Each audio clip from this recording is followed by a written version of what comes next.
Mossad carried out one of the coldest, cleanest assassinations Dubai has ever seen. A wanted man checks into a 5-star hotel under an alias in a secure room.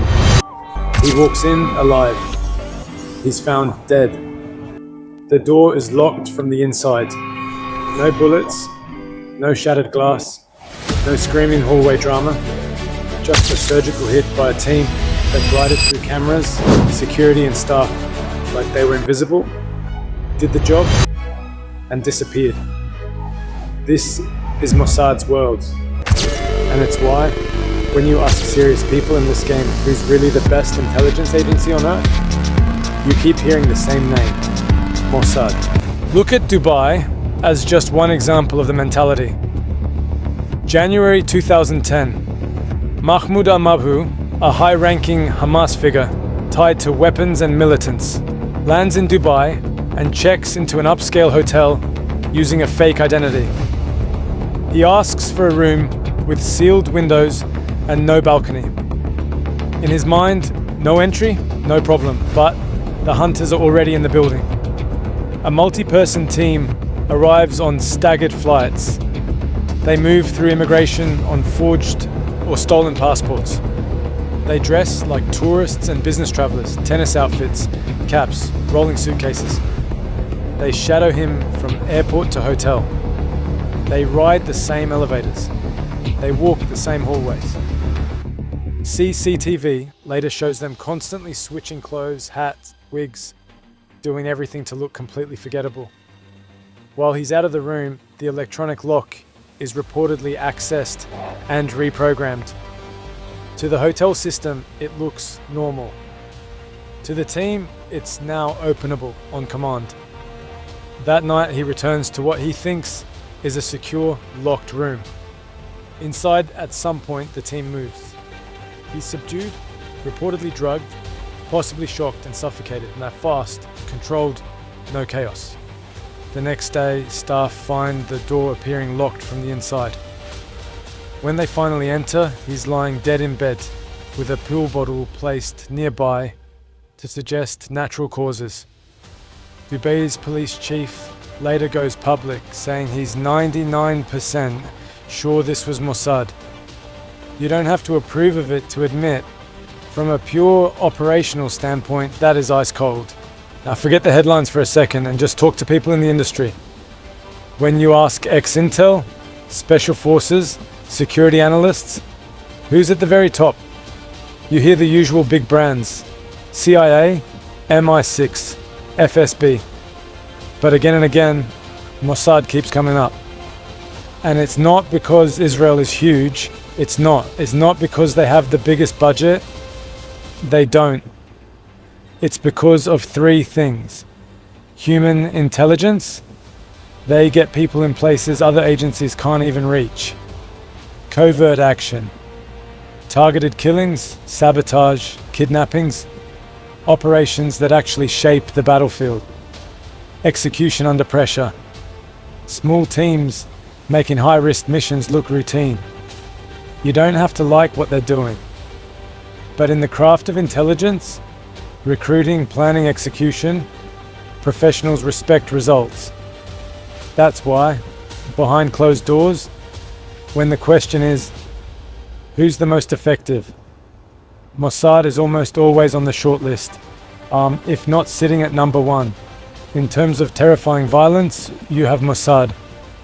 Mossad will do anything. Mossad has no qualms doing what it takes to ensure the survival of every Israeli citizen around the world. That is their mindset. Protect Israel and Jews globally, at almost any cost.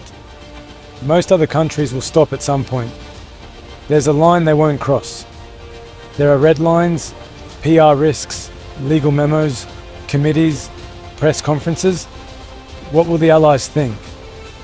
Mossad doesn't think like that. Take the CIA as a contrast.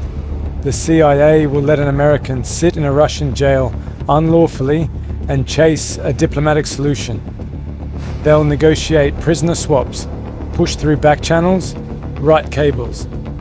The official line is, we do not kill to save a citizen.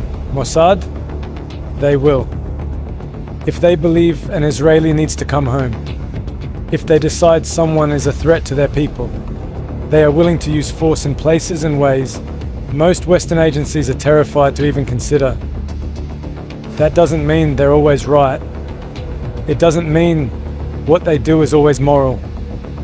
But if we're just talking about willingness to act, to cross borders, to violate sovereignty, to use lethal force to protect their own, Mossad is in a completely different category. That's why their name carries so much fear. Not just because they're good, because everyone knows there's very little they won't at least consider doing. And that fear is part of the weapon. When your enemies believe you might be anywhere, at any time, with no restraint, they move different. They sleep lighter, they hesitate more, they trust less. A lot of Mossad's power is not just what they actually do, it's what people think they're willing to do. The reputation does half the work before the team even lands. But here's what almost nobody talks about. Mossad doesn't control outcomes with speeches, hashtags, or PR. They do it with information, with access, with leverage. The cool operations you see in headlines, those are just the visible tips of an iceberg built on years of surveillance, recruitment, hacked phones, compromised systems, and people who don't even realize their assets until it's too late. You imagine some giant supercomputer in a bunker. Reality is way more boring and way more dangerous. Phones, emails, border records, CCTV, banking data, social media, all quietly connected into one picture. You don't need a chip in someone's brain when you've already got a device in their pocket that tracks where they go, who they talk to, and what they think about all day.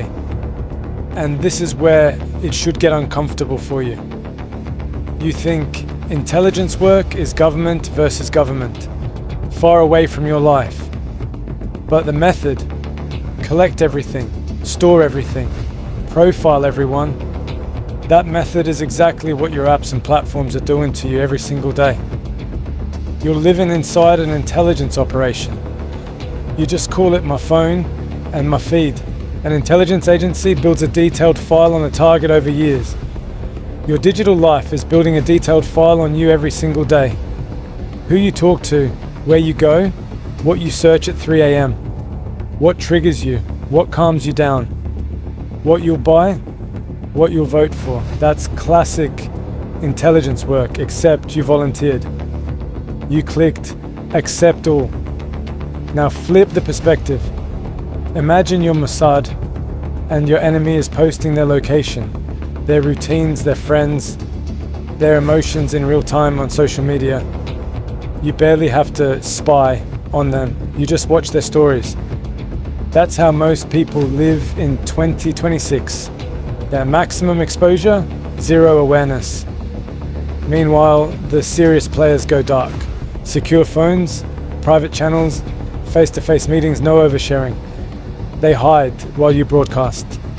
So let's strip this down to the lesson. You don't need to copy Mossad's politics to copy their mindset.